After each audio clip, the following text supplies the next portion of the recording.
একটা কথা ছিল বাংলায়, মুখের কথা আর টিউব থেকে টুথপেস্ট অথবা ক্রিম যেটা আমরা বের করি, একবার বের হয়ে গেলে আপনি এটা শতভাগ রিকভার করতে পারবেন না। অনেক যুক্তি দেখাইতে পারবেন, অনেক টিপাটিপি করে ভিতরে অর্ধেকটা ঢুকাইতে আর বেটা যাবে না।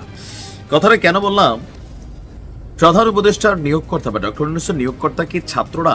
না, আবেগের বশে হোক বয়সের কারণে হোক তিনি এই কথাটা যখন বলে ফেলছিলেন, আরেকটা শব্দ হচ্ছে মাস্টার মাইন্ড। এই দুইটা শব্দ বলে প্রথম বিভাজনী জাতির মধ্যে তৈরি করে ফেলেছিলেন ডক্টর মোহাম্মদ ইউনূস। এটা কিন্তু বাস্তব, আপনি সমর্থক হন সমর্থক না হন, কিন্তু এটাই। এখন ওই জিনিসগুলো আস্তে আস্তে ক্ষমতা, বিভিন্ন ইস্যু এমন একটা পর্যায়ে আসছে যে গতকালকে আপনারা দেখছেন যে রাজনৈতিক দলগুলোর সাথে প্রধান উপদেষ্টার আলাদা বৈঠক করতে হচ্ছে। কেন?